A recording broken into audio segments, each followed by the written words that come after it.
afternoon here from Stockholm, Sweden. It's a great honor for me to take part of this session today and moderating the first panel here for Liberal International.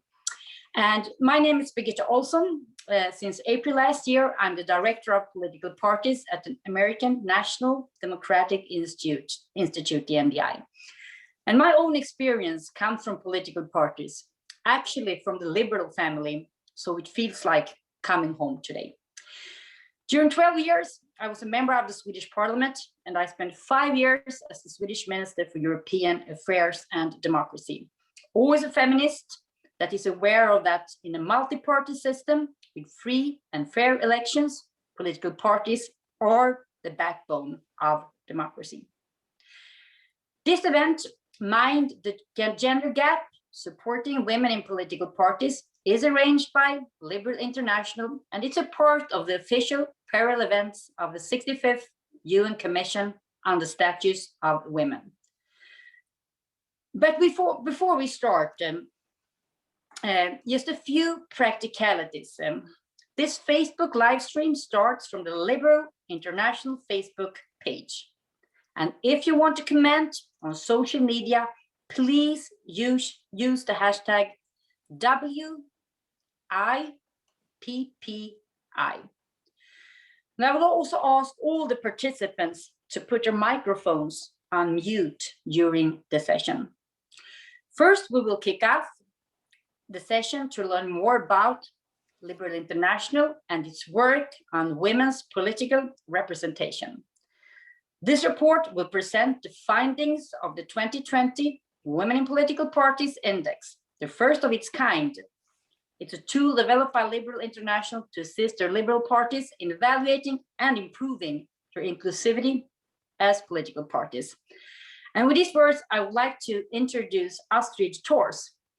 Astrid is a Finnish politician and the former Organization for Security and Cooperation in Europe's High Commissioner on National Minorities.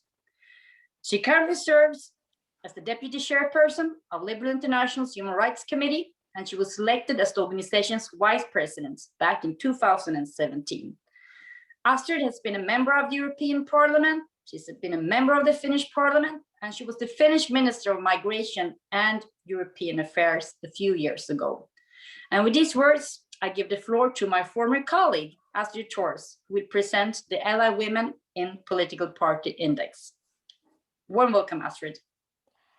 Thank you very, very much, Birgitta, and thank you for being with us. It's such a pleasure to have you, because we know that you are one of the strongest proponents and advocates for equality and feminism in both international politics and domestic politics. When we look at the work we have been doing in Liberal International's Human Rights Committee, we always stress that, you know, there are these political international organizations or political parties. I don't name the others, but Liberal International is the only one that has a human rights dedicated committee among our 3 other committees. And one of the 3 priorities in the present Human Rights Committee, the other being following what is happening with the shrinking democratic space, a very, very serious question, and also what is happening to human rights with digitalization.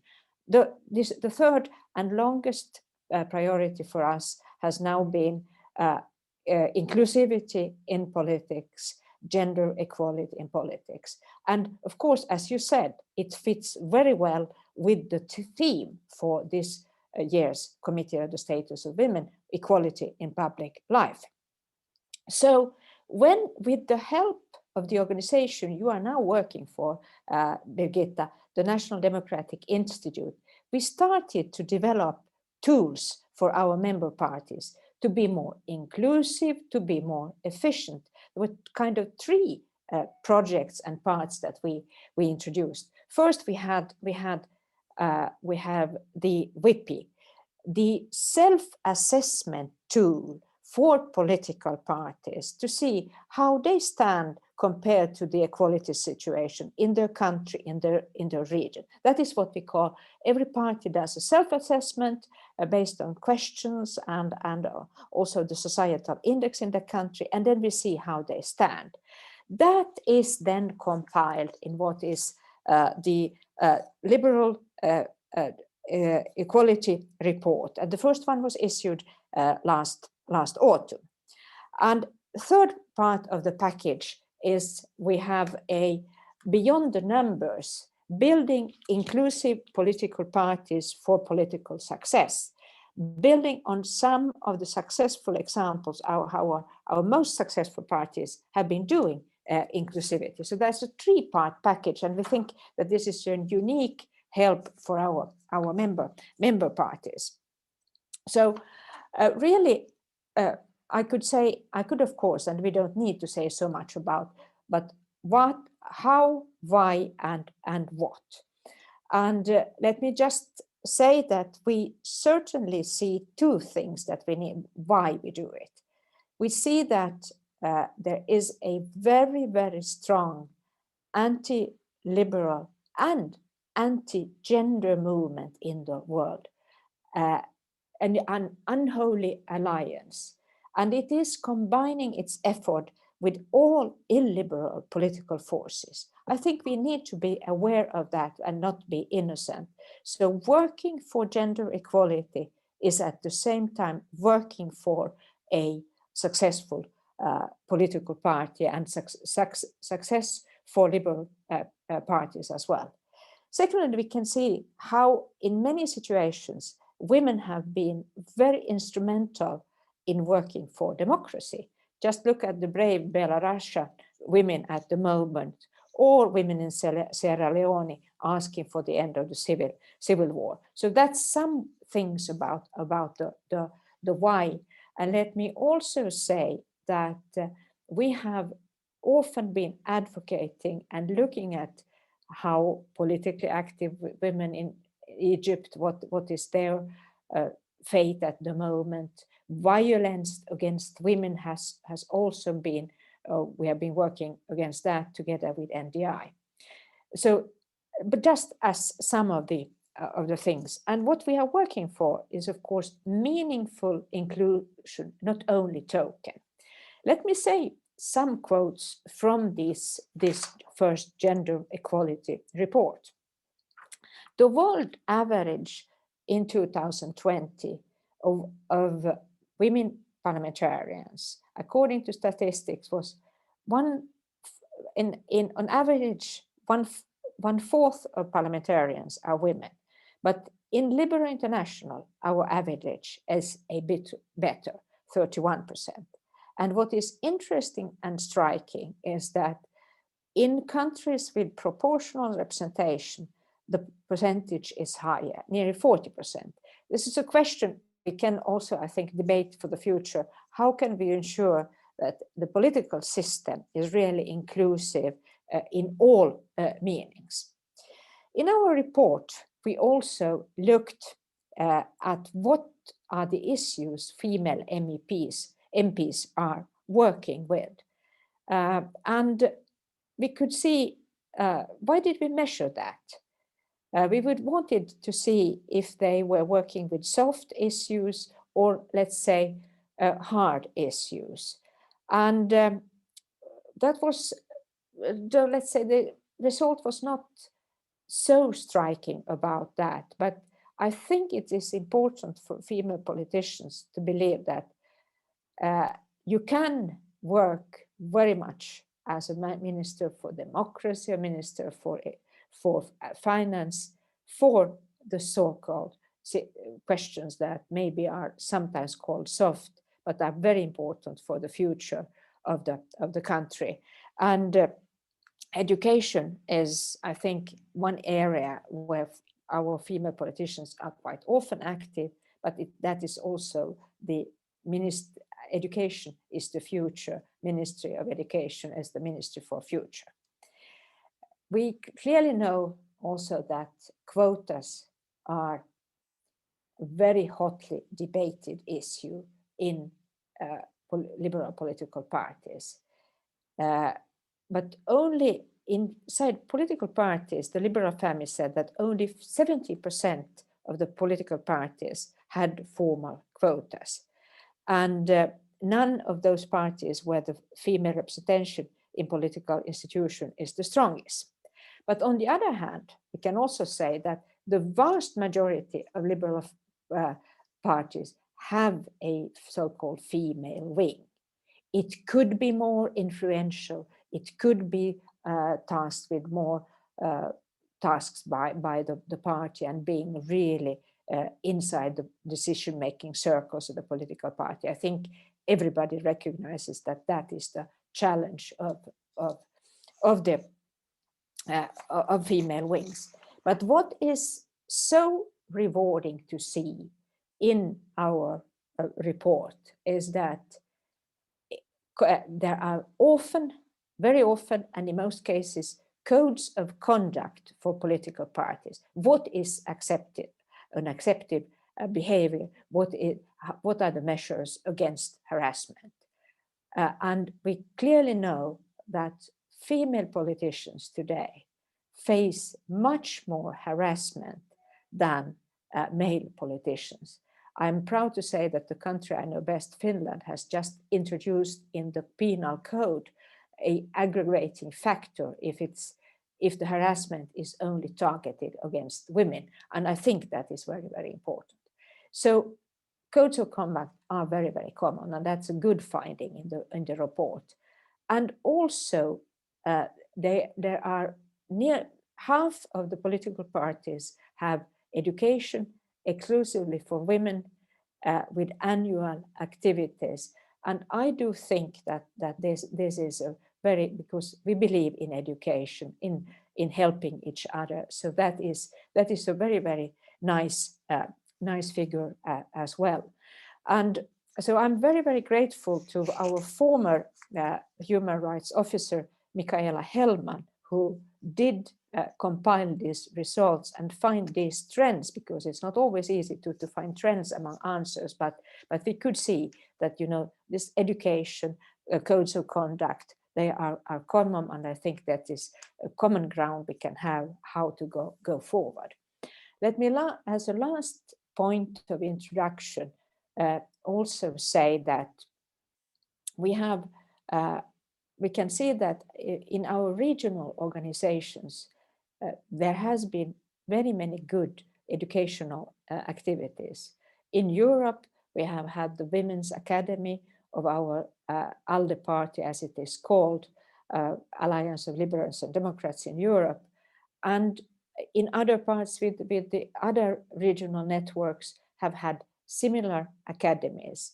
And we, Liberal International, under our female president, Hakima Al-Hayte from Mexico, we have brought together also global women's roundtable organized in 2020, and we will continue with that, even though we have to do it online. And I think that is a very also useful way to say, because clearly, as we see from the report, the political systems are different in different countries. The challenges are different, but we need to support each other. We need to work with other and share best practices. And in this way, we have tried to establish tools that help our political parties to be inclusive and thus efficient. I cannot refrain from quoting an author in the country from which Birgitta is coming, where, well, there's an author who wrote How to Innovate the World, and she could clearly show how some innovations would have been different. Would women have had greater say? Like a rollator, the help that people who have difficulties in walking would have been established earlier. You could possibly have had an electric car earlier had it been for women innovators. So the world is different. And today we also see that women are first responders to the COVID crisis, are doing a big job. Still, we can see that women face more violence in more enclosed circles, do not always have the same access to these digital tools. But on the other hand, and also in task forces established to combat the COVID crisis, there is not a fair representation of women. So while we are concentrated on the political representation for instance, in parliaments, we should not forget how important it is also to have women in the executive.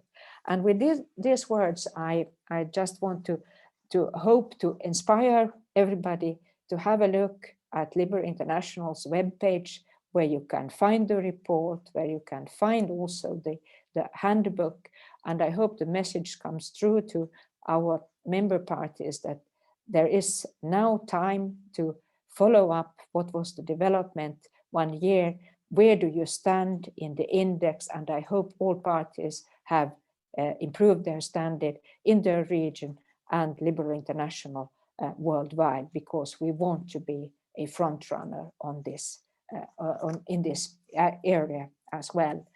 And last but not least, while I thank all the people who filled in the survey, Michaela Hellman, who did the report, Tamara Dancheva, who started the work with the VP Index, I also think of our women and liberal politicians who are not able to participate with us today because there might have been an internet closed down in the country where they are living, because that has also been part of this pandemic, that there has been more closed down, excessive use of tools to stop normal political life that would not have been necessary. So with these words, I hope we'll have an interesting seminar, and back to you, Birgitta.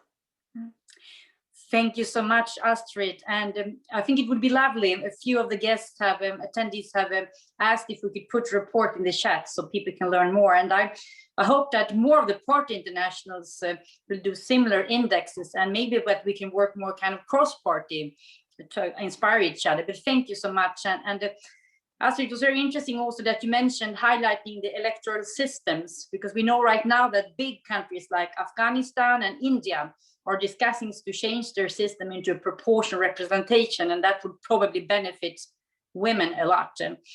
And after the first panel, you will join us again, Astrid, to lead the second one.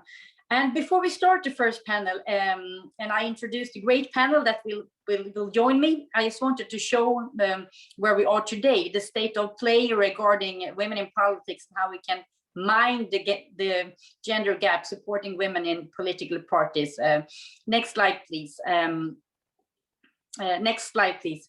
So when I was a colleague of Astrid, when we were ministers of European affairs, I very often felt that it seemed like we were on this a men's club, or rather than a ministerial meeting, because sometimes we were alone at the meetings and sometimes it was only the two of us. And that was the European Union reality less than 10 years ago. And I think that's important to kind of acknowledge that even in countries that sometimes are very developed when it comes to gender equality, this could be kind of the picture when you go to your ministerial meetings. Next slide, please.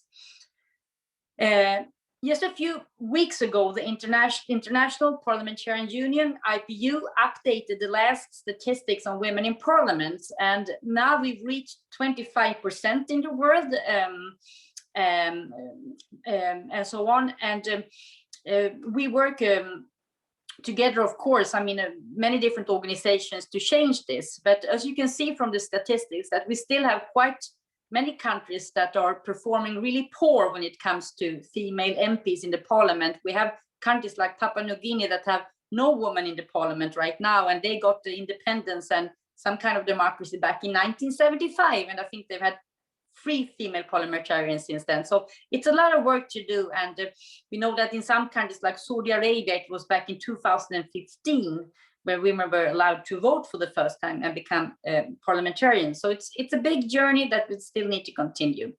Next slide, please. at NDI, we work with a variety of different tools together with the Liberal International and many of the other party internationals to get more women into political parties and into parliaments and government and local level too. And we've been having a campaign called #changing the face of politics. And if you want to change the face of politics, you need to work with everything to provide more tools to women to get the connections, to get the confidence, and to get the areas to join political parties, but also to deal with issues like Astrid mentioned, like violence and so on, that is far too common in almost all, well, actually in all countries in the world today. And also my last slide is a quote from Madeleine Albright, who is not only the state secretary, former state secretary in the United States, but also NDI's chairperson. She was the first minister, female minister of foreign affairs in the United States, state secretary. And I think her words are very strong and very real for women in politics, that we need bumping against the glass ceiling or rising from the dirty floors. It's a lot to do still, and that's what we're going to discuss in the coming 35 minutes with the great panel. We can end the slides, please, Jason. And also we know that the global liberal family is ahead, as Astrid mentioned, of the regional trends for representation in women in parliament and so on. But we still know that many liberal parties have never elected a female leader. So it's a lot of challenges that we still need to work with. And with me today, I have two amazing liberals to discuss with. I have Nadifa Mohammed Osman. She's a politician from Somalia. She's a former member of the parliament in her country and a minister of public work and reconstruction of Somalia. Nadifa Mohammed Osman is also an expert when it comes to policy development, program management, research community engagement, and strategic development with a long and established category. And also together with us, we have Thomas Blomqvist. Thomas is the Finnish Minister for Nordic Cooperation and Equality in Finland. He started in local politics, and then he was elected a member of the Finnish National Parliament. And within the Swedish People's Party has acted as the chair of the party council and the deputy party leader. And he also served as the chair of the Swedish parliamentary group in the Finnish parliament. And I see Nadifa in front of me, but I think that Thomas still has some problems to join our conversation. So I'm very happy, Nadifa, to start off with you, and a warm welcome. And I'm happy that you could join this conversation. We know that after Somalia gained its independence from colonial powers in the 1960s, we know that both men and women were given the right to vote. And I think we have around like 25% of the 329 seats in Somalia's lower and upper house of parliament right now, at least according to the Interparliamentary Union. And we know that women in Somalia, they are fighting, and they have to fight so many battles for gender equality in the society. I've been visiting your lovely country many times through the years, and I've been meeting female politicians and women from the civil society that are really fighting for a better future for women and girls in the country. And I just wanted to start off by asking you, maybe to tell us a bit about your journey in politics, and also if you would like to describe the biggest challenge for Somali women to get into politics. Thank you, Bridget. Thank you, everyone. I'm greeting to everyone who is, greetings to everyone. All protocols are observed. I don't see who is there. I would like to thank everyone who is participating in this event. Special thanks to Liberal International and African Liberal Network as well. I am a Somali politician. I joined the politics of Somalia in 22 Alif, when the first transitional, moving out from the transition to elected government in 22 Alif. My journey started from, I was living abroad, and I was asked my constituency to come back to Somalia and represent them. And with all that, I went back to Somalia, trying to express my interest with the people. A dream I had for a long time, because I left the country a long time ago, and I didn't have the opportunity to go back. All this time I was gone. So I went back hoping that I will bridge the gap between whatever I learned from abroad, bring it back to Somalia, to rule of law, justice, democracy, and all that. It worked for some time for me. I was happy to serve my constituency. I became a member of parliament in September 2012. In 2013, I became a deputy minister. Then in 2014, I became a full minister of public works and reconstruction. It was a huge challenge because I was heading a minister where I was the only female. The next female close to me was the cleaner. That's it. So it was a very difficult time for me to adjust, to prove myself that I'm capable, even though I'm a woman, show all these fellow men who are there to challenging me, my capacity, my education, because Somalia had been in turmoil for a long period of time. People used to freelance whatever they were doing, and I was trying to put it back into structure and bring it back to law and order, which was the most difficult challenge I ever faced in my entire life. But luckily, I found fellow men who I went to school with, who supported me all the way and eased some of the difficulties that I was facing. To come back to the challenges that Somali women are facing, as a Somali woman, I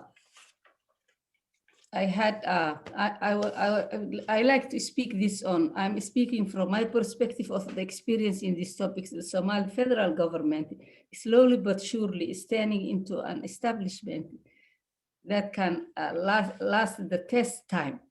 While there is a lot to do, we have to come so far. The Somali federal government has been getting better at handling its administration and judicial responsibility, while simultaneously carrying out legislation in a peaceful manner. To fulfill its undoubted potential, the foundation of statehood must be built on pillars of democratic participation and constitutional protection for every individual, women in particular. Somali women face a multitude of challenges on all fronts. The three most important challenges that I would like to highlight is education, politics, and economics. If you look at the educational aspect, according to Borjom Project, an organization that's tasked with the research and figuring out global poverty, national literacy rate in Somalia is a meager 37.8%. The literacy rate of the woman is 25.8, sorry. The panel pales in comparison to their male counterpart, who have a literacy rate of 49.7. When it comes to economics, women had difficult accessing capital, clan-based discrimination, gender-based discrimination, nepotism. A lot of people deal with clan discrimination in Somali society. If you are a woman, you must deal with that on the top of the discrimination. If I go to the political party, the political, according to the World Bank projection, population projection, women marks over 50% of the population in Somalia. Yet they face the insurmountable odds when seeking legislative positions at the federal level. As you mentioned it, at the federal level, out of 330 seats available in the legislative sector, some would say 329, but I say 330 because every past president that was elected would become a member of parliament. So I add one in there. Available in the legislative sector, women accounted 80 of those seats. In the election held in 2016, the last election that was held, 13 of those of the 80s are upper house, where 67 was the lower house. Women makes up to 9 of the 69 seats available for the executive branch, while you see how women disparity exists in Somalia. Participation of women in all aspects of life is an integral to the advancement of the society. If there is excluded, societal growth will stagnate, seeing as they make up of the majority of the population. Participation of women is an integral part in the building of democratic government. As we all know, women is the backbone of the Somali society and thus should play a pivotal role in the upcoming election of Somalia. And I can talk a lot about in the upcoming election. No, thank you, Nadifa. We'll get back to you soon. And now also our other guests have joined us. Warm welcome to Thomas Blomqvist, who is the Finnish Minister of Equality. And I would like to start off with you, Thomas. We know that Finland has been a pioneer country in many ways.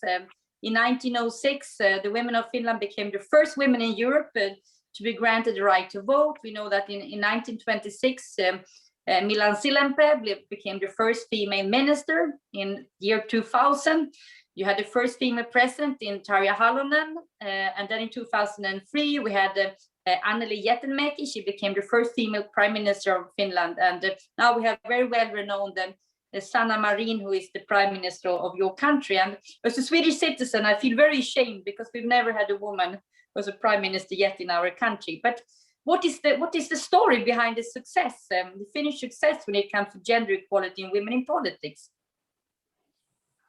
Thank you. Very good question. I would like to start by apologizing for me being late here. We had some technical difficulties to join the meeting, but I'm glad we could succeed.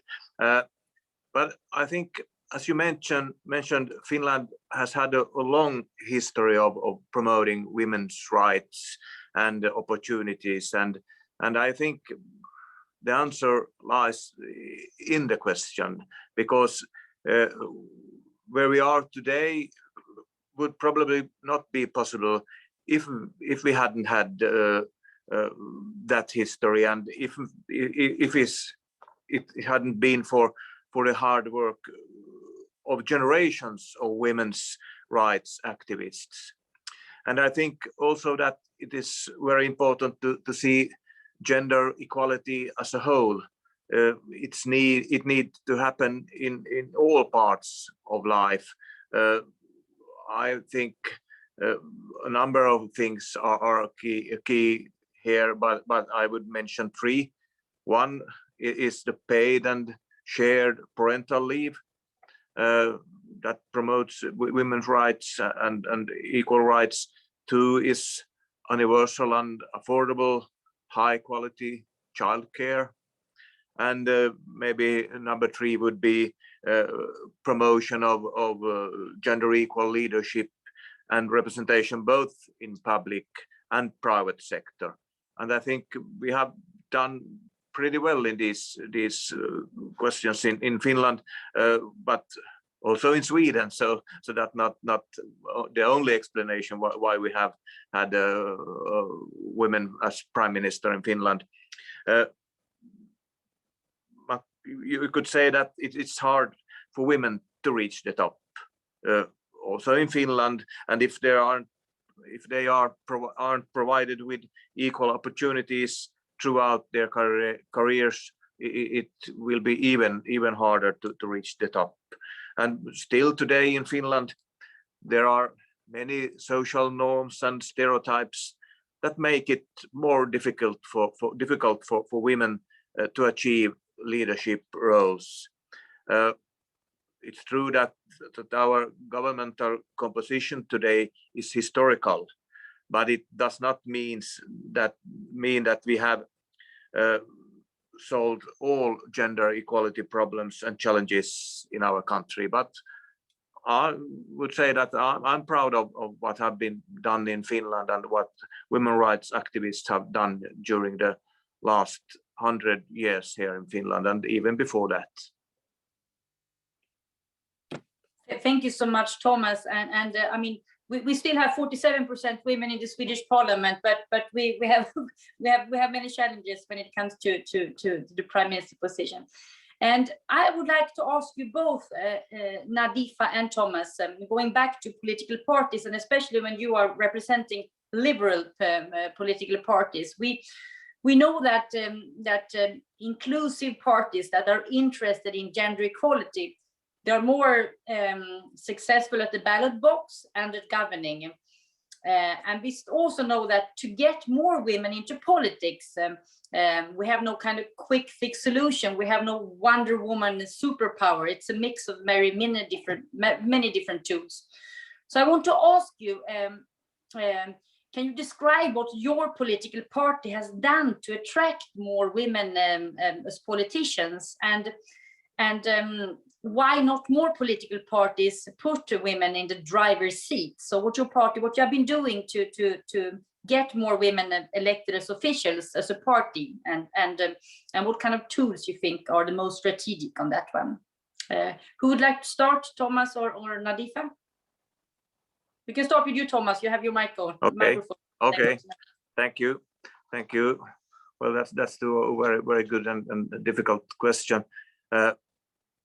I think it's in the interest of every political party to include women, who are, after all, means half of the population. And in Finland, it has become quite widespread practice for parties to aim for gender equal candidate lists. This is a simple but a really crucial thing, and women can't get elected if they're not on the ballot. That's a very simple truth. Also, the electoral system is to be taken into consideration. Finland applies an open list system, which means that personal votes are important. And here we should think of that the parties should and can support candidates with visibility, trainings, funding, and here, of course, equal opportunities and rights are of fundamental. Is a fundamental role, and I think in countries where with other electoral system, such as closed lists or first past the post, may also have to take these things into consideration, and also here I think it's very important to keep in mind that it's hard to reach the top and get elected if equal opportunities are not provided along the way in every sector of life. And I think it's important for all parties to actively examine their activities. Is participation in party events equal? Are both men and women represented in important party functions and committees?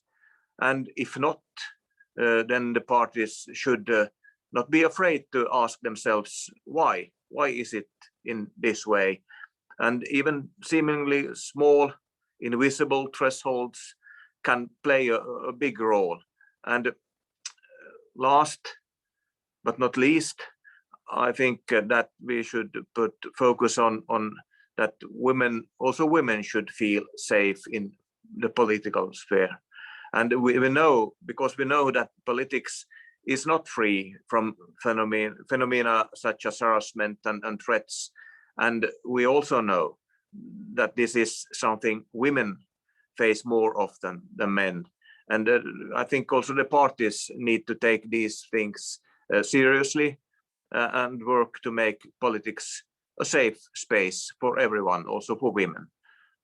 I don't know if that was the answer to your question, but at least it was a try. No, I think thank you so much, Thomas, and I think it's highly interesting as you do to kind of see the whole structure in a society, because if the family is still not giving same opportunities for boys and girls and for women and men as parents, it's hard to compete in politics and to be able to strive for women. And let's go from Finland to Somalia and Nadifa, would you like to describe what you have been doing? I know that you've had amazing work in your party to attract more women, and what kind of smart tools and strategies you've used. Thank you. From my perspective, you cannot compare Finland to Somalia because we are very young compared to Finland. And we also, our party system is not right now effective in Somalia. Our election is based on indirect election or proportional rates. That's something that they have been using it. In 2021, we were hoping that the party system will kick off, but it didn't happen. So we are back to indirect election. But with even that, you know, I know women across the world face significant challenges in the world of politics, especially in comparison to their male counterparts. This leads to their marginalization, and highly qualified women end up going under the radar. A lot of this can be attributed to the patriarchal of the world. This holds particularly true in places like Somalia, where the institutional and gender discrimination is rampant. The role of women is defined by men. It has been this way for centuries, and this is something that will take significant time to fix it.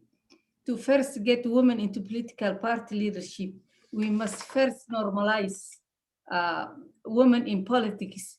When women progression in politics does not require Herculean effort, this is when I think a woman in political party leadership will be visible. But to come back to what we have done in Somalia, while I was in the parliament, at least to push women's representation up, we tried to amend the constitution to include voting laws that requires a minimum of 30% of the electoral process of the participants of a woman. This 30% quota should be applied to all levels of the government, whether it's nominated or elected. In 22,000, if you look at the first federal government established it in 22,000, women's quota was 40%.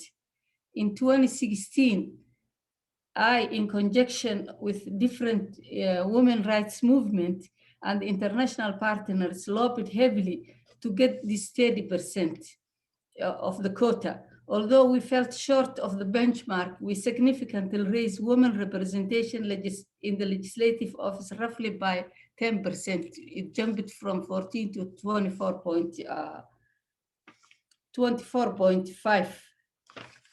So history includes that in the past, several attempts was made, that it was promised the quota would happen. We will give women this quota, but it didn't work.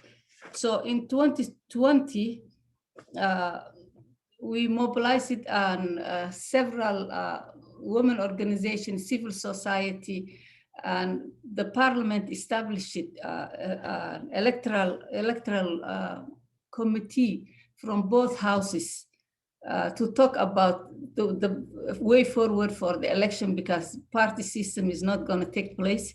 Then what they did was they agreed to go on indirect election, but to make sure that the 30% of the quota of the women should be there. So many times was done those quota. Now we are facing a huge challenge in the upcoming election of Somalia because of the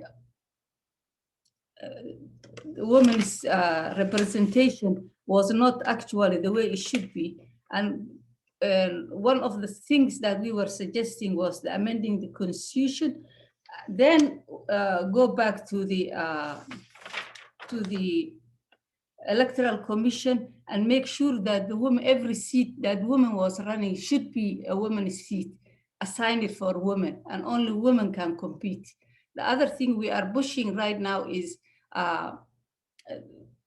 it was suggested otherwise that men and women can compete, and we will make sure that the 30% quota. That's not true, because we cannot maintain the quota that we have right now if we allow those seats that was assigned for women in 2016 to compete men and women. It has to be women's seat, and it has to be only women competing to each other, not men competing with women, because that's one way that they trying to mix up what is established already. And if that didn't happen, the 8 years work that we were working on pushing this 30% would not happen.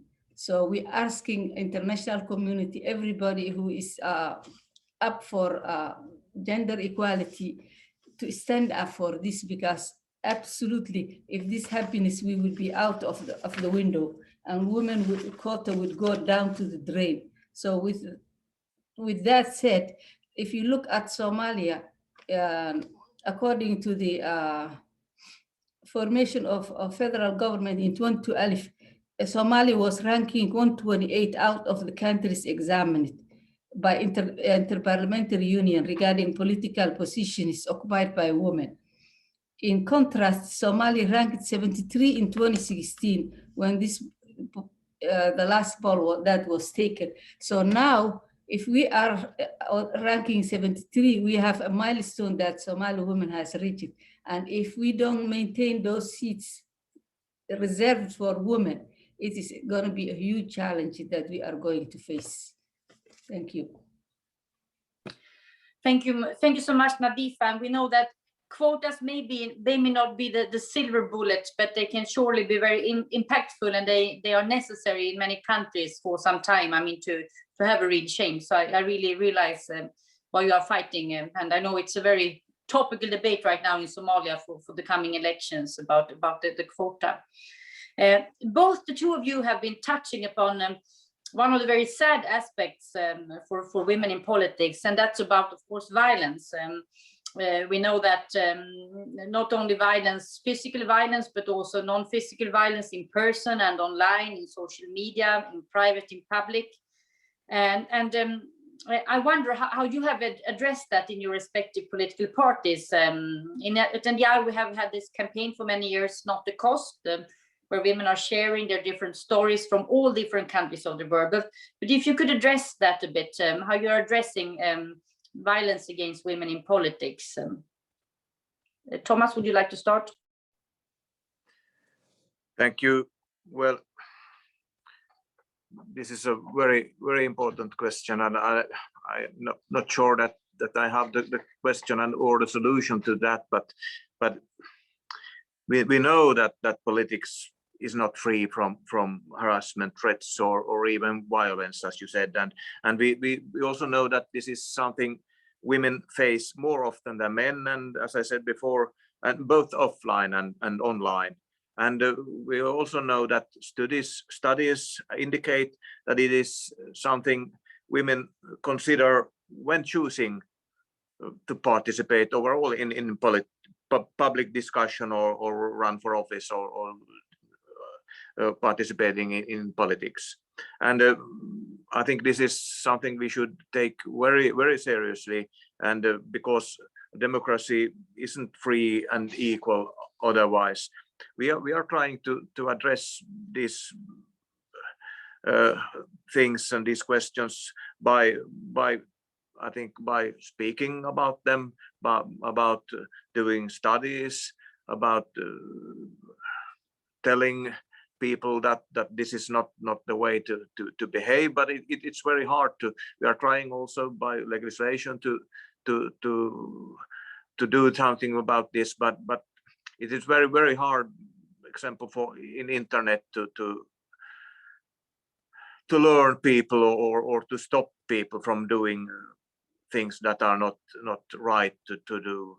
But I think also that you should think in this way. We must believe that by speaking about things and by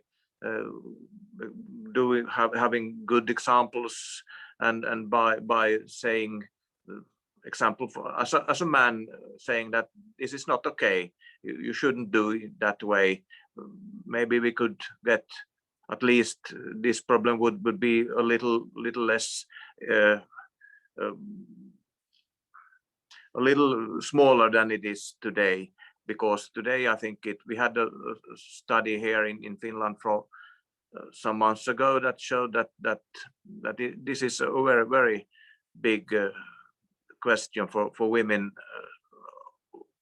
to participate in politics, for example. And unfortunately, I don't have the solution to this big problem, but I think speaking about it, trying to find solutions, small solutions, partly solutions, we will find a way to tackle this problem too.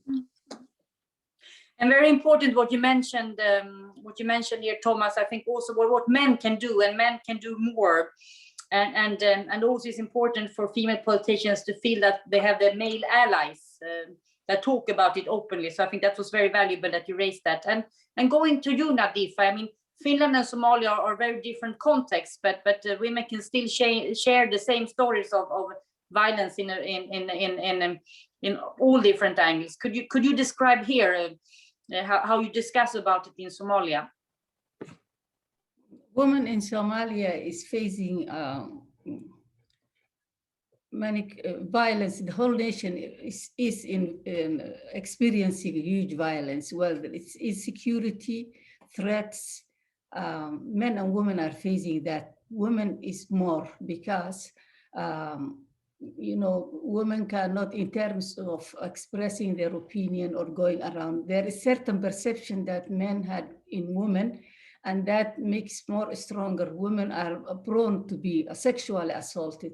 There are rapes, incidents of rapes that are taking place, and nobody is being held accountable so far. Even at children being victims of rape, young females are becoming victims of rape. We don't have, right now in Somalia, we don't have a law in place. And many laws that was accepted internationally, Somalia, many of them didn't ratify, which is a challenge for us. The judicial system is not established yet in Somalia, so that's another setback for if something had happened to a woman, you don't have a place to go. Internet is intimidating women and their family, and your entire life is a challenge. So, and it became a tool for women to be discouraged to do certain things. To me, right now in Somalia, the only way we can get out is have more women in the legislation to fight for, and that's one more reason that we are fighting. Women like me are fighting to have the quota in place, to have demand that women's seat should be reserved for women's seat. Women should run first, so we make sure that those seats were preserved, because if they say men is going to run first, then women would be lost, because if our election was based on clan basis, and a man from my clan, if he runs and he wins, so I'm out. So in order that to preserve, we need to fight more women to be in the parliament so they can stand and challenge the laws that are hidden under the table to come out in defense for women. And the only way it can happen is, I see it because we don't have judicial system that's addressing. The country in general is insecurity. I believe women, those countries led by women, is the ones who are progressive and changes. Look at the classic example is Rwanda, because they have high percentage of female legislation. their entire country transformed. And I believe Somali women there are a lot of intelligent, smart Somali women, hardworking. If you look at the history of Somali women, they endured the atrocity and the trauma that they went through. They are the glue of the family. They are the backbone of the society. They really wanted the country to be changed. Look at what's happening in Somalia for the last 30 years. All men led by all this, the mess was started by men. So I apologize, Thomas. And it was men created, man disaster that we are facing. I strongly believe if it's women start to lead, Somalia will transform. And the only way we can do it is getting more women into the legislation. That's what I believe. Thank you.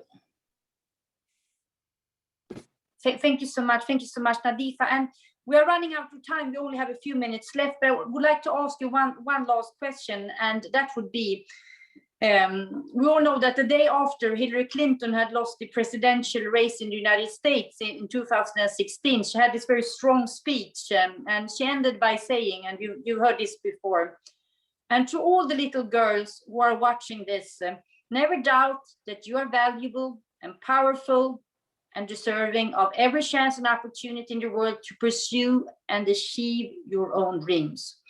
So I would like to ask you shortly to tell us, what would you say to young girls in Somalia and Finland to encourage them to get into politics and maybe become the presidents or prime ministers in the future? Would you like to start, Thomas? Thank you.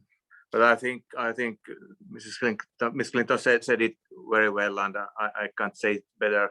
It's hard to compete with her, with the power and elegance of her message. And I know I have two daughters home. They are studying, but just for knowing COVID-19 situation, they are living at home, and I know they both have read the Clinton book, and I have said that should read it and you should listen to Clinton, because I think she was right and she's right, and I would like to say the same to all the girls in Finland or elsewhere in the world, that they should never doubt their worth and strength and their right to want and to do and to dream and to never ever doubt that they belong, and maybe you are as good as anyone else, and I look forward to and I would be proud to have you as my president or prime minister. I think that would be a good message for all the girls and women around the world. And Nadifa, what would you tell the young girls in Somalia to strive for power? The young women in Somalia is aware of what is happening. And I think women, what I would say to them is, don't yourself as a leader for a woman. I steal that quote from a friend of mine yesterday that I was in training with. She said, don't you look yourself as a leader for female, but I'm a leader happen to be a female. So we can do it. I would say to them that we can do. I mean, they can look into the future and become someone against all odds. There are always, where there is a will, there is a way. We can change the world if we come together. So don't be discouraged. What I would say is, if I know there's a challenge, they don't have role models. One of the things that I would like to launch in myself was a women's institute in Somalia, because the role of women in Somalia, nobody knows. It's unaccountable. Our contribution to the economy is unknown. Girls are getting often drop education because of economic situation and get married and support the family. And they can do both worlds. So what we need is a women's institution established in Somalia. So the track record of the history of Somali women, those who are brave ahead of us. My mother never been to school, but she raised me and she put me to the best schools that I could get. in order to be who I want to be. So we need to have, we can be for them mentors, political mentors. We can be their mentors in heading life ahead of them. But what they need is institutions that guide them, show them that they are someone, they are worth of something, and they can be who they want to be.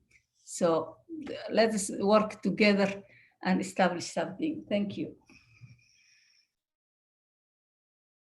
Thank you so much, both Honorable Nadifa Osman and Minister Thomas Blomqvist. Very inspirational words from the two of you. And also, thank you everyone that has been listening. I've seen in the chat lovely comments and encouraging new ideas that we can follow up. It was very interesting to be part of this. But thank you so much, Thomas, and thank you so much, Nadifa, for being part of this session. And the discussion will continue because we just want to have a short break, and then I will give the floor to Astrid Thors, who will lead the next panel that is coming up just in a few minutes. But thank you everyone for listening, and please join the second session too. Thank you so much.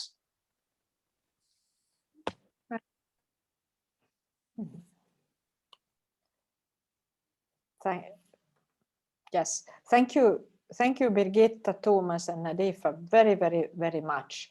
And just let's say a so-called technical pause, as we have, some of us have been sitting here for an hour. But thank you very much for your inspirational and insightful talks about what can be done.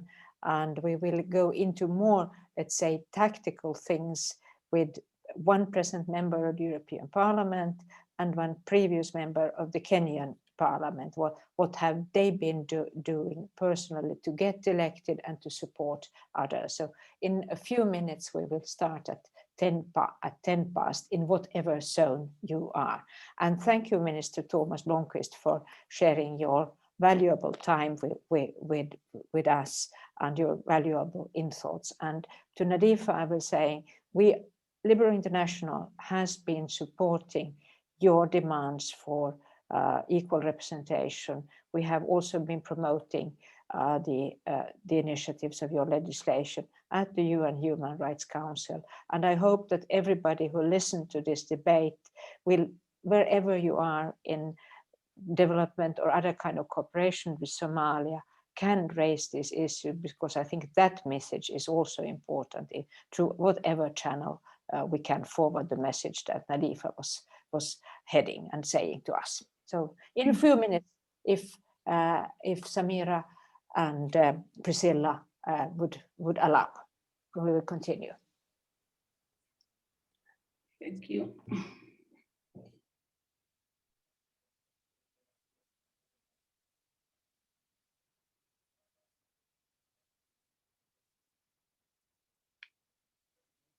Mm-hmm.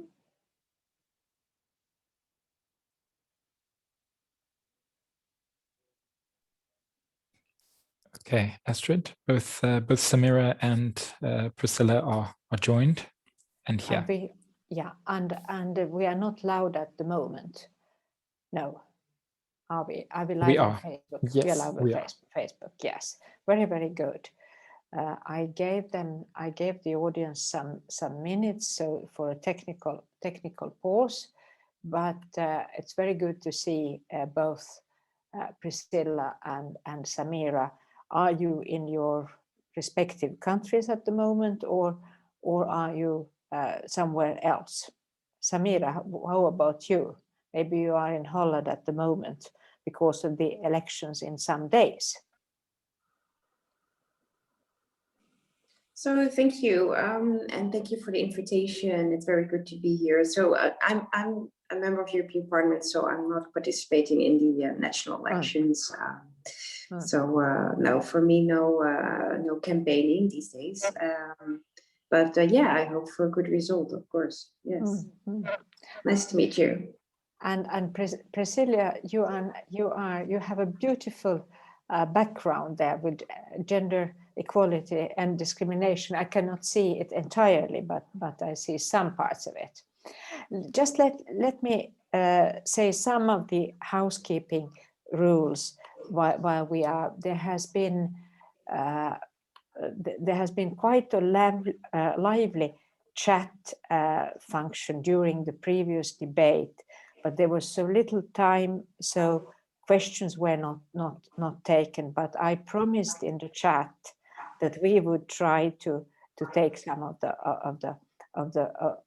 questions if possible. And I know that both Jason Fraser and Andrea Ugrinovska, they will help us to spot comments and questions that go into our sphere. So that can be done, and we will have just up to, let's see, we just up to 5 minutes till whatever even hour is in whatever time zone you are. So we have like roughly 50 minutes for the discussion, and I think that we can have a productive discussion. I could without really introducing the discussion, we could exactly say, I mean, we are now going to talk about your personal experience. What was that? What was that? Were good tactics from your side to get elected? What were the possible obstacles that you encountered? And what kind of support structures were needing? What were the maybe, let's say, tricks you did to undo the obstacles women politicians sometimes have? And we know that if Priscilla, I'm sorry to say, but in a way I know the party of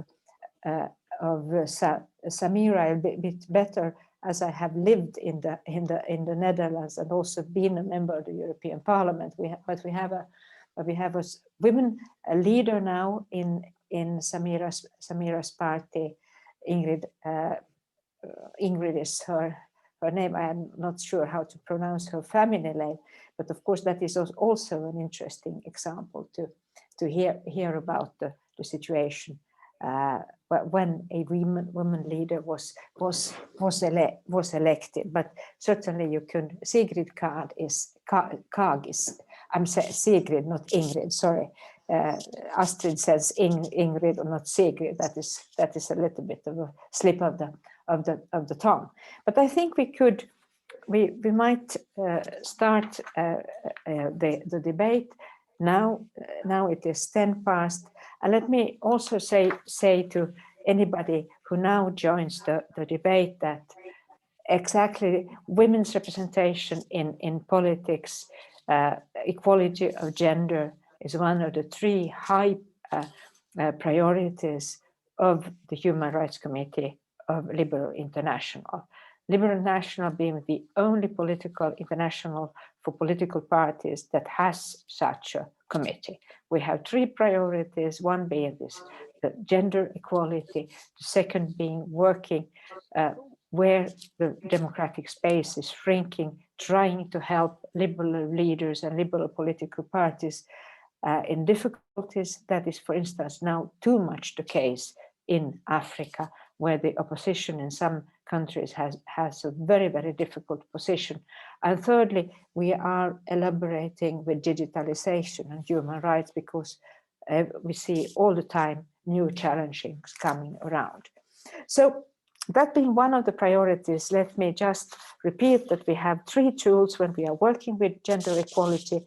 We sent the questionnaire to member parties in order to have their standing, the Women's Index in Political Parties, WIPI, as we call it, where each and every member party who answered the survey could see how they stand compared to the general situation in their country. Are they front runners as we want, or are they lagging behind?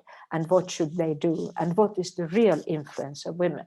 That was a tool that was developed by our former human rights officer Tamara Dancheva, and then continued and completed by Michaela Hellman also worked for Liberal International. At the same time, we have introduced this handbook called Beyond the Numbers, Building Inclusive Political Parties for Success, where we have some also of the practical tools how to work in the political party. But now, dear friends, we are going to concentrate more on your personal situation. And may I first start by introducing the two of you and then giving the floor first to Samira. But Samira, as I said, you are a Dutch politician of D66 and you are now member of the European Parliament since 2019. You are a member, among other things, in the Parliament in the Committee of Women's Rights and Gender Equality and on the Committee for International Trade. But you have also worked for the Dutch National Police as a national project manager of inclusive policies, and knowing how important that is in your country. It will be interesting if you have some experience for that work. And certainly we are also very grateful to D66 because D66 has supported Liberal International in our work with providing support for events and launching of the reports and so on. And you, Priscilla, you are now an advocate of the High Court of Kenya, and you are a bachelor law degree from the University of Nairobi, and diploma from the Kenya School of Law.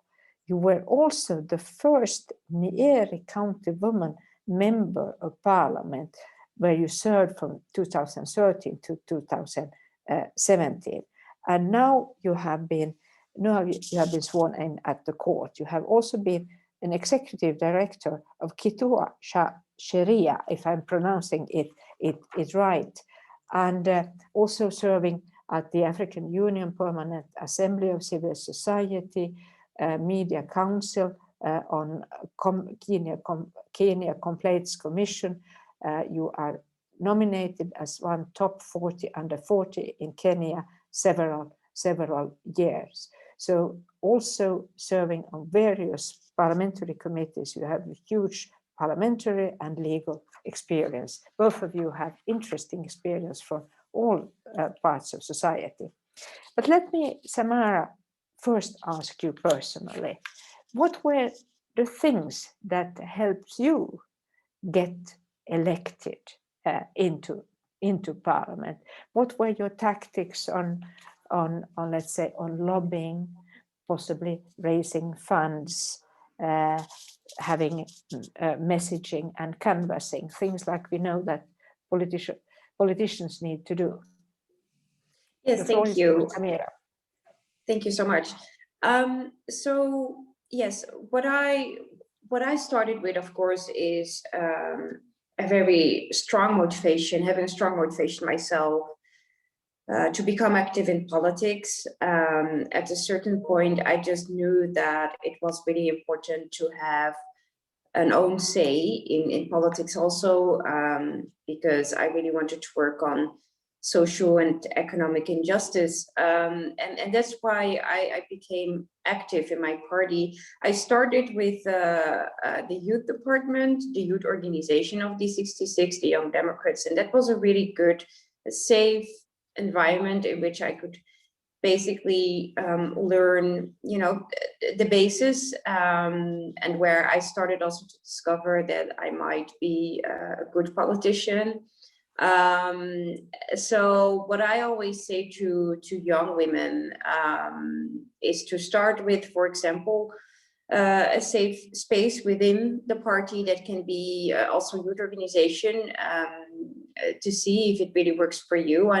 And then the second thing is to be very honest and open about your ambition, right? If you are convinced that this should be your purpose, then don't be shy about it, because I see so many men always sometimes even shouting that they will be the most capable candidate for the job.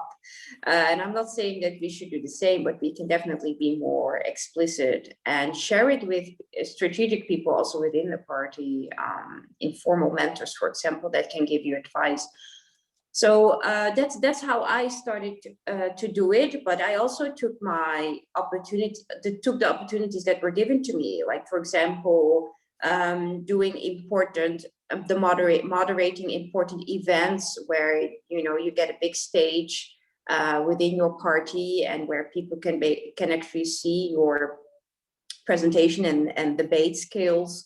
And that's how it slowly also started with me. So don't be shy to get on stage and to show what you're capable of. And then when I decided to run for the European elections, I made sure that I had a good campaign, a grassroots campaigning team surrounding me with a very, I believe, good narrative, strong narrative that was also, I believe, very attractive to female voters, to young voters, people with a migrant background.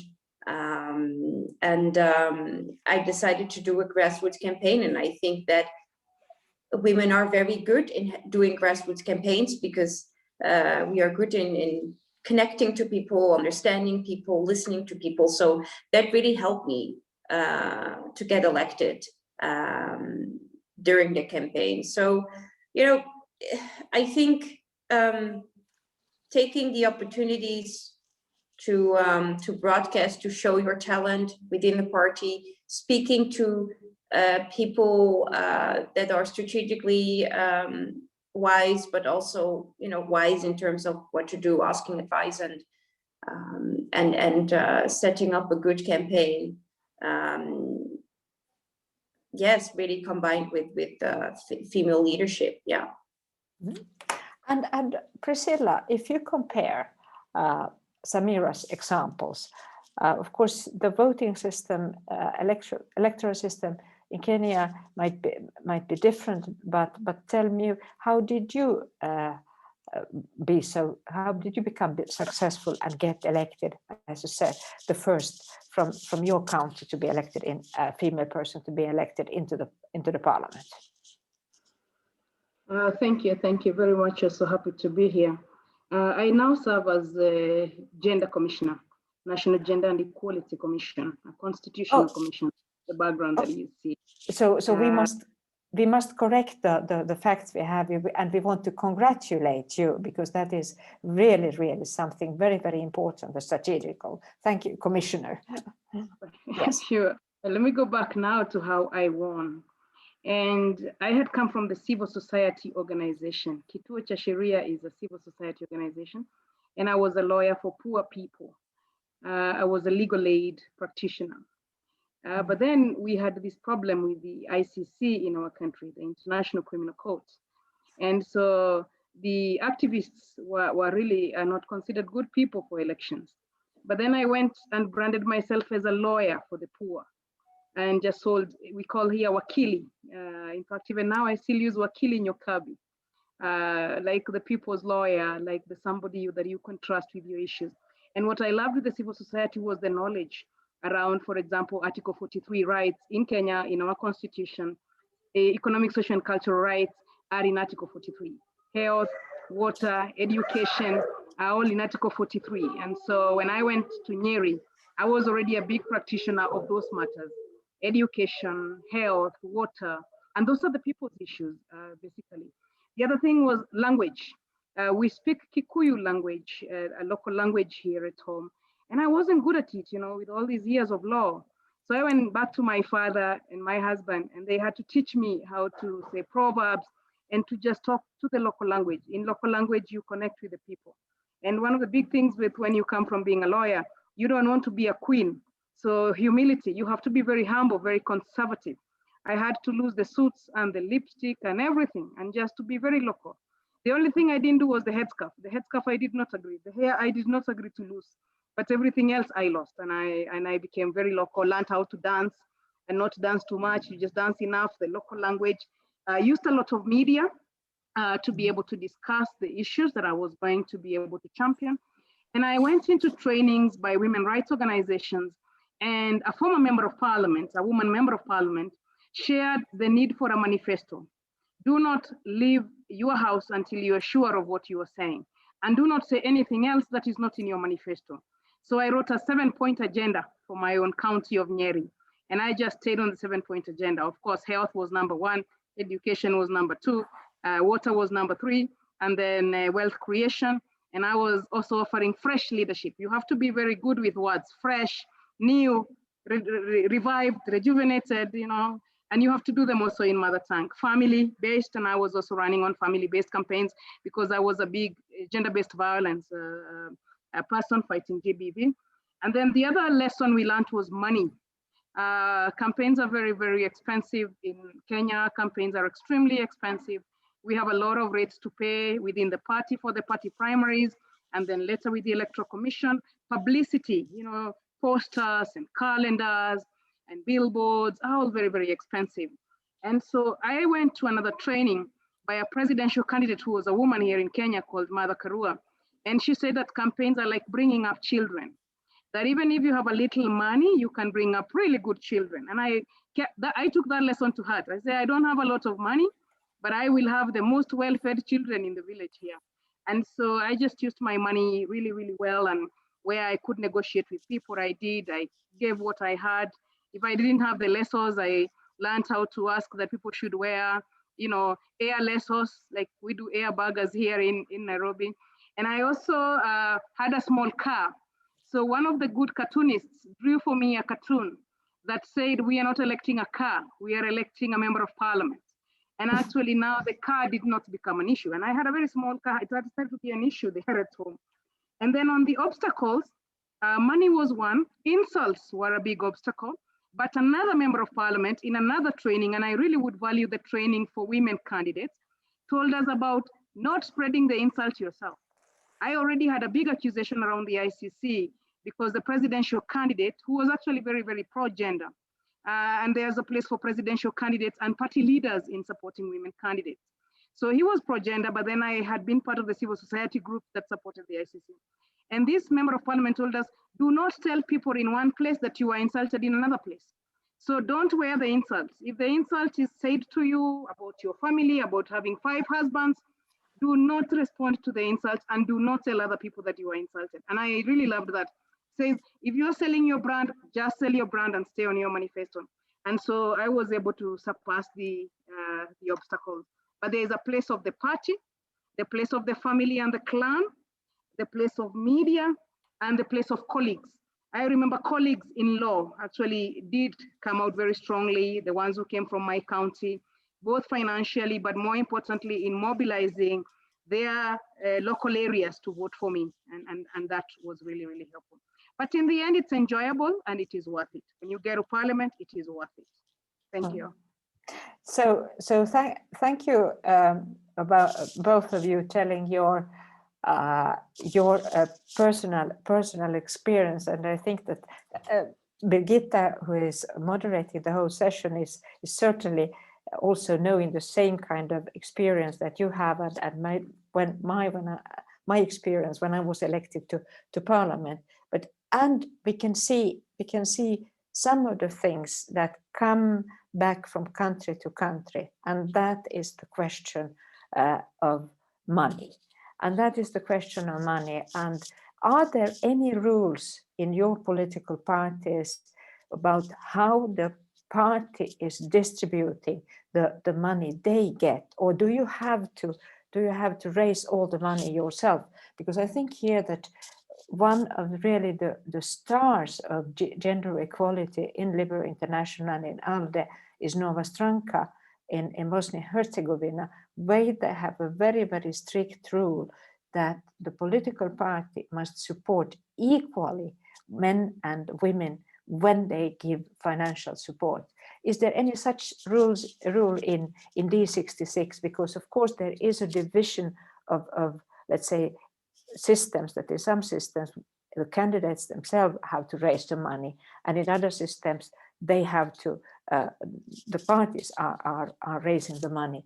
And I think that there also is a link that we have to promote transparency of the funding. The transparency will fight corruption, and it will promote equality, That is my belief, because then you can see who gets the big let's say resources. But how is it in Holland, Samira, about the resources? Well, I definitely cannot give you a detailed oversight of every political party on how they're spending their money.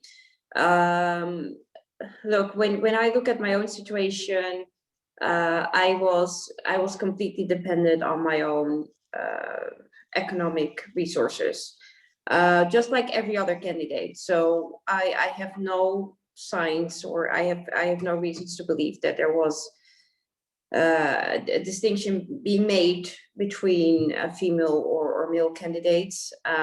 It's a general rule, general approach that as a candidate, unfortunately, you pay most of your personal campaign for yourself, and you're dependent indeed on your own resources, but also money that's been given to you by friends or colleagues or organizations. And at a certain point, you need to give transparency, of course, on the amount and the kind of sponsor you had. But no, I'm really proud to say that I basically financed it myself, and that, you know, in my direct environment there were people supporting me. But you know, that can be also an advice to women. If they have ambitions for politics, make sure that you that you have some resources that you can use. Think about it, how to spend it, and take into account that you do need budget to have a good campaign. But we were also very creative in terms of, you know, social media strategies. I was very active on social media, and we had a good social media approach, so that also helped. But yes, that would be my answer for this now. And you, Priscilla, would you like to continue with, besides the examples of your car and of resources, but have you any view, did you get equal resources as your male? Because we can see that in some countries in the world, electoral campaigns are getting so expensive. And you have also then influencing of the social media through financing. Sometimes in earlier days, social media could be, let's say, a less expensive form of campaigning, but now it has changed. Your experience, Priscilla. Thank you very much. It is indeed true that campaigns are very, very expensive, and here in Kenya even much more, because we have a bit of bribery. You have to bribe the voters. So what I did when I was in Parliament as the Vice Chair, Justice and Legal Affairs Committee, we did pass the campaign financing law, which has not come into operation. So we are still hoping that, you know, we now are in a constitutional reform moment here in Kenya, and some of the laws, I did participate in the drafting processes. And one of the things I was pushing for is that law should work, so that we have uniform ways of spending money, and that bribery is not a big part of our electoral process. But then for myself, I have just done small calculation, and I realized 70% of the money that I spent was my own. I used all of my retirement proceedings, every coin that I had. I almost used my husband, but he was careful with his money, so I didn't touch his, but I used all of mine. And then I had 15% from civil society support. A friend of mine, Anne Jogu, was running then the Center for Women Rights, and she did get some support for women candidates, and I think that support took a long way. She was able to do publicity for us. She was able to cover agents for us, and the role of protecting the vote also is really, really important. That's actually where many women lose their votes. And then she was also able to get some money for mobilization, or forums within which then to sell your agenda. 10% came from colleagues. In the legal sector, friends did come together. We had 2 goat eating ceremonies and did raise 10%. The party only gave 5%. And the party gave 5% in this way. The women candidates were paying half price for the party primaries. And I loved that of my own party. Not all the parties have that.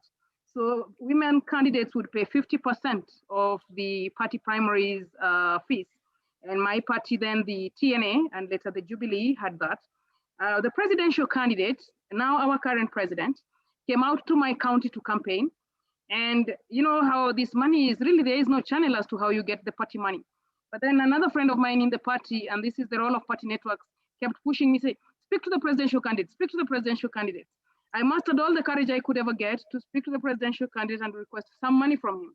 And indeed, that week, we received some money from the presidential candidate that went into the election. So that's the 5% that we got. When I was a parliamentarian, because of the pressure to spend money, I was invited to this Harambe or fundraiser in which I gave $20, and I suspect that that led to my loss of the seat. So this role of money is very, very important. But most of the money that you spend, you have to get it on your own. And you also have to do cost-cutting measures. Value for money, you have little money, spend it well. Social media, for example, has a lot of impact. You don't get votes in social media, but you get your publicity in social media. The other one I found very useful was safe spaces like the church. Safe spaces where you don't need a lot of money. And I am a Catholic myself, so I used my own Catholic church, the Christian churches, many of the Muslim churches as well. So safe spaces where you don't need to spend a lot of money. I cut out alcohol completely. I did it myself because it was expensive, but also because then you campaign at night and you spend more money. So I cut my campaign to 6 o'clock and I say, I am not campaigning at night. So that then I only am doing tea and snacks, and tea and snacks are not expensive. Alcohol is very expensive. Thank you. Well, we can see that there are really cultural differences between countries when we are talking about campaign financing. But I come back to the situation because I think it's really a ruin for political parties that campaigns are getting more and more expensive because there is the relation to bribery, we can see, and we need to have more transparency. We need to fight corruption in all ways possible because that is the impediment of development in so many places. But Samira, when we think about obstacles and when you think about how the daily life and to be a successful politician, could both of you tell us a bit? Have you experienced and what kind of harassment? When you have been in the European Parliament? And the other thing which we are looking at very much in the handbook and in other places, do you feel that your suggestions inside the group, inside your parliament, get the attention and your aspirations? Are they met in the way that you would wish to? I'm sorry, Priscilla, if I'm now all the time giving the floor to Samira first, but if Samira could let's say, how about the harassment and how about the obstacles when you make suggestions? Have you felt any of that kind? Yeah, so look, what we see is that political environment tends to be patriarchal. So it's a male-dominated environment where you still see that the status quo and the norm does still not exist of women, young women, and it is therefore still a challenge to fight openly discrimination against women, gender-based stereotypes, the double standards that we also need to fight. So yes, what I still see as a challenge is that political parties, but also politics in general, really needs to be a safe environment in which we are without harassment, because yes, sexism, harassment, but also the combination of sexism and racism that I am experiencing myself is still a consequence of me being elected as a young woman of color. So these are, for example, the responses that I got when I say something in public, or when I do something that people in the outside world do not agree with. And indeed, it's a big obstacle for women nowadays to participate or to run for office, because they see all the harassment and sexism that female politicians nowadays are experiencing, and that's why it is very important that we fight it through legislation, but also making sure that political parties really assist and support their female politicians, and especially sexism and harassment nowadays is a very important, relevant topic that we speak about more and more. Female politicians are openly speaking about it, and I'm doing that myself too, because I really want the outside world to know what indeed is happening to us. So when it comes to the inside world and feeling accepted, the moment that you bring up or raise certain questions, I feel like, especially in the European Parliament, it's still hard sometimes to be respected and accepted as a young woman, because often the reflection is, so what do you know about it? You don't have a lot of experience. So yes, you are fighting gender stereotypes sometimes, and but within my group, Renew Europe, I think I am lucky that we are discussing the topic of stereotypes and sexism regularly, and my group, but also my group president, is very aware of this fact. And then you see how important it is that you also have leaders and male leaders also who recognize all this and speak about it openly, and so that really helps when it comes to my own group. But yes, I definitely see outside my group and in the European Parliament in general that that you're still fighting these stereotypes, and indeed, when it comes to my daily work, the responses that I get outside the Parliament is indeed online harassment and a combination of sexism and racism, and that is definitely not encouraging. If I may come Priscilla, because I was there in the European Parliament some 15-16 years ago, also a member, and my personal feeling is that it has not necessarily progressed very much since I left. It could even have been gone backwards. So because of you have movements that really are anti-gender in Europe now, and they have reinforced their position really politically. But could I ask, is there a code of conduct on harassment inside the group in the Parliament, or is it do you have in your political party?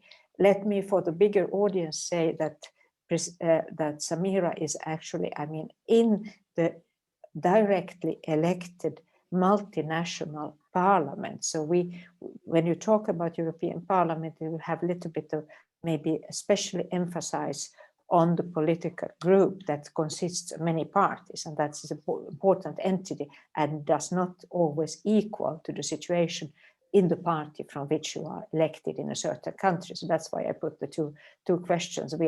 We are getting so excited about this combined experience of Samira's and mine, how it is to work there in different generations. But is there in the group a code of conduct? How does the group deal with if a member is harassed, or if somebody else working for the group is harassed? Do you have something that is especially for your group?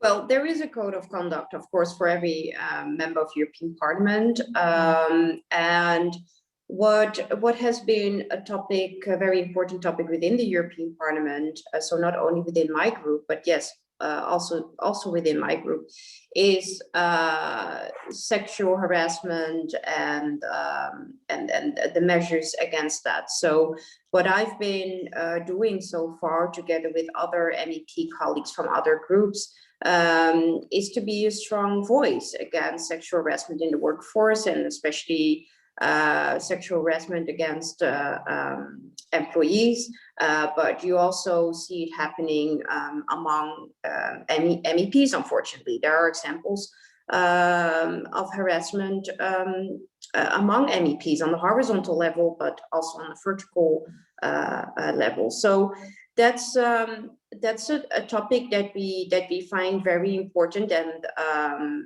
there are also preventing harassment courses, and I think these should be mandatory for MEPs. I followed the course myself the very first moment when I became an MEP. But yes, what is needed in the European Parliament is very strong leadership, condemning it, and making very clear, good statements and implementing measures to prevent sexual harassment. And I must say that I am not fully satisfied yet about that, because I wish to see that also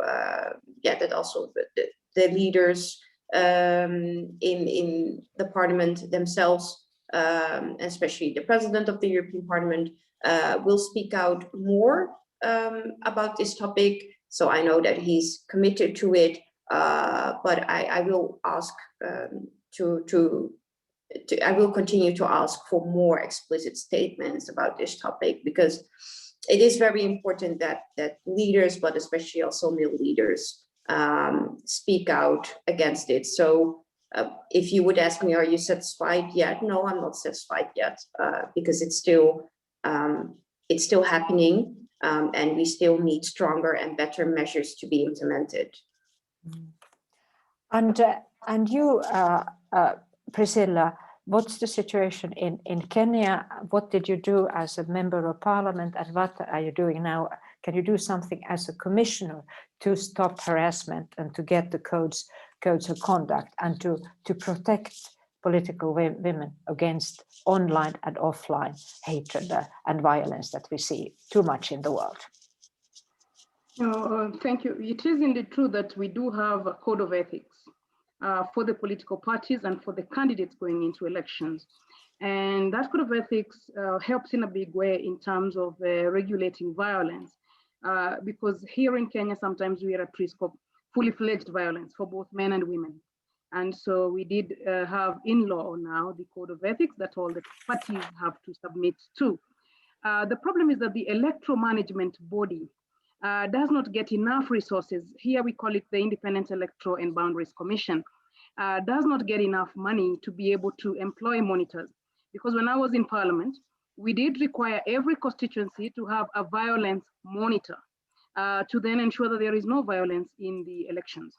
But unfortunately, I think the body, the Independent Electoral Commission, did not get enough resources to be able to do that. What we have done now is to even move it a notch higher. In the process of reforms that we are in now, we have made it aggravated assault to harass women during campaigns. And this aggravated assault now could lead to a party being removed from the electoral process. I personally had wanted it to go to the presidential candidate, but once the party is captured, here presidential candidates are very strong. A lot of our political matters turn on the presidential candidate because of our type of politics. And so now, with the aggravated assault matter, the sexual and gender-based violence will be captured in terms of the electoral process. What I think still needs to be covered, and anyway, even at my own time, I almost have had to live with it, was the verbal violence, the verbal harassment, and also the social media trolling. But in a country where you have real physical rape and murder, I went to the police once when my posters were removed, and the policeman asked me, and I just couldn't believe his wisdom. He said, do you really want me to go after posters, or do I stand here to go after murderers and rapists? And I said, go after the rapists. I will put new posters. And I proceeded to put new posters, and I just kind of thought, in the level of crime, removal of posters is not the worst of things that can happen to me, because candidates get beaten, candidates get raped. And so that is the one that here we're going to concentrate on, the high level violence, the sort of slashing. People even come without their limbs, you know, here it's real violence, you know, it's not a joke of violence. So I'm putting a lot of effort in towards removing that violence. And then the other one that we also need to worry about is the family violence, because sometimes it's not just the candidate, it is also the candidate's family. And we must make sure that children, spouses, and families are protected from the violence. The other one that I think has also been difficult for us is the media. It's not exactly violent, but it becomes an obstacle. In Kenya, we rank our candidates in 3 ways. The horses, like they're very likely to win. Speed, running well. And then the donkeys, second level category. And then others. Women are always not even the donkeys. Women are others. That is usually, if they call you other in a campaign, you don't even get any coverage at all. So we need them to start, and there's a law, there's a code of ethics around media balance and how the media should cover candidates. And so there is a bit of work that needs to be done there. But when you get elected to parliament, there is patriarchy, of course, but I saw that if you come in with a stereotyping of committees, parliament is a committee system, they put women in the catering committee, they put women in the social welfare committee. And so when I went to parliament myself, I was very keen. I wanted to go to the House Business Committee, where the leaders go. I wanted to go to the Budget Committee, and I wanted to go to the Legal and Justice Affairs Committee. And so there is a bit of work there that needs to be done with the party networks. In Kenya, we have the 2/3 law, the not more than 2/3 gender law, which is a constitutional principle. Now the party must ensure that 2/3 of its own membership is also accessing committees. It was not originally meant for political parties, but when we go to parliament, we use that law as well to say that you must respect the constitution. So you must put some women in the House Business Committee, you must put some women in the Budget Committee, and you must put some women in the Finance Committee and the Public Accounts Committee, which are really the most important committees. But I have seen that when you come to parliament, we also need my commission now is following lactation rooms, because we need a lactation room, breastfeeding room in parliament, so that the younger women who get babies in parliament can then use the lactation room. We are also following sexual and gender-based violence policy for parliaments, for parliamentary women members of parliament, but I think more so for the women researchers and the other women who work in parliament. It's a bit of, there's a bit of sexual violence. I mean, these are alpha males. And I think when you put alpha males together, there is bound to be some sort of sexual violence. So there needs to be a policy within parliament now. I'm very hopeful myself. The aggravated assault will sort of keep everybody in check, because you now can lose your candidacy and your party can lose candidacy through that aggravated assault new law that is coming after the constitutional reform process has passed. Thank you. Thank you for very, very interesting insight, and also use this aggravated assault. We have some 10 minutes, only 10 minutes left, and you have such interesting examples, so time is just flying. But I noticed in the chat that there are many comments and many questions, and one is that how are we promoting younger women how are we promoting younger women into politics? What is the support you are getting? Would you have any examples? And then, if I noticed correct, there is also, of course, the emphasis that there should be really from the young age education in schools about gender equality and the correct behavior. And if I may put, because I think we mentioned also the mentoring earlier on, and if I now give the floor first to Priscilla, how about supporting younger members in your party, encouraging younger women, and the education in general? How much is there gender education in the compulsory education? Thank you.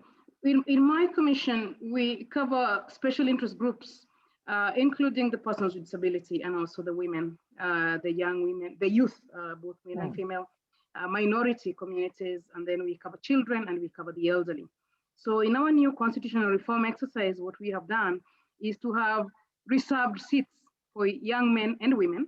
So we have 2 reserved seats now in the House of Representatives, which is our National Assembly, 1 young man and 1 young woman. And we also have 4 seats for persons with disability, 2 men and 2 women. We have really learned lessons around the gender quota.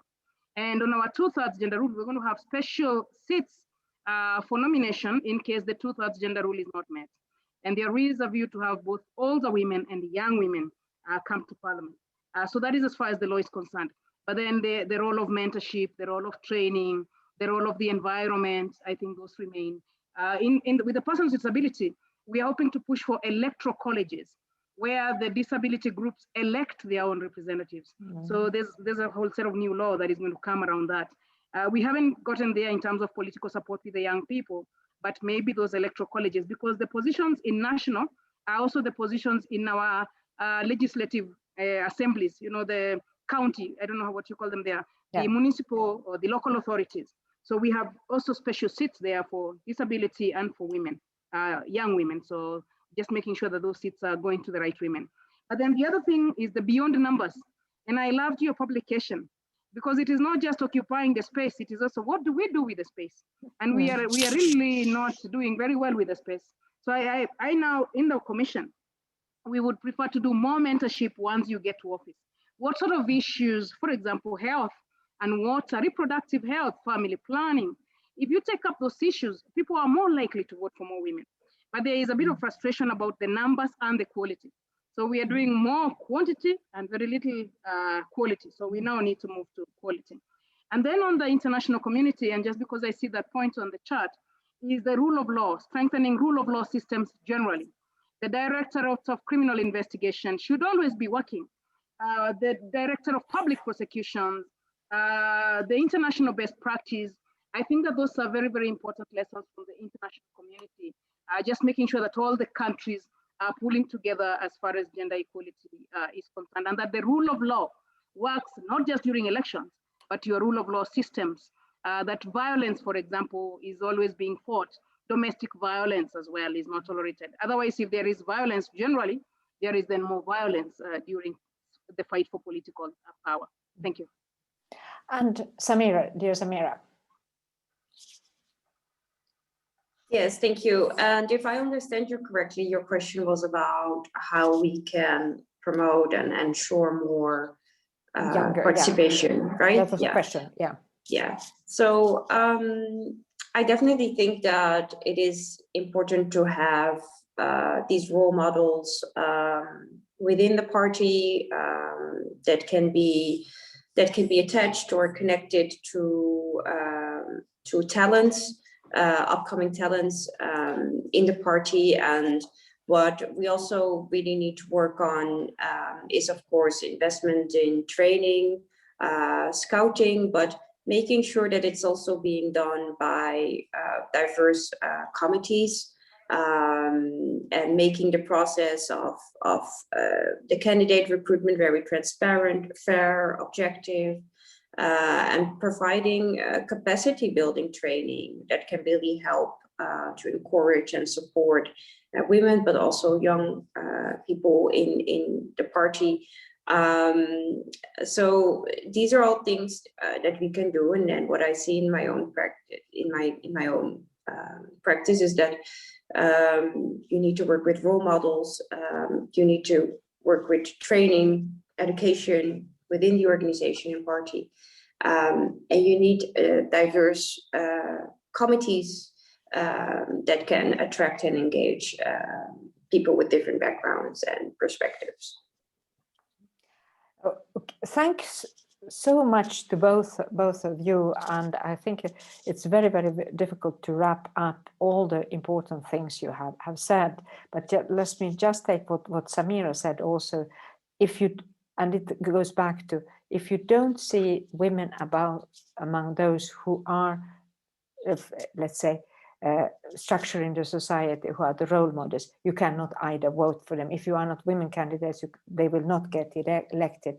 And I just want once more to refer to this booklet you could find also on Ellie's homepage, and where we have both the smart objectives, the smarter model, which is that you need to have set specific aims. They need to be measurable, they need to be acceptable, they must be time bound, and they must be attractive. This is one of the things, because we are also suggesting in the handbook that, you know, an action plan which includes both what kind of training there's going to be, allocations of posts, and education. Those things that are very, very good. I mean, women need to be seen as that. I will now give the floor back to our moderator, and I will thank you so much.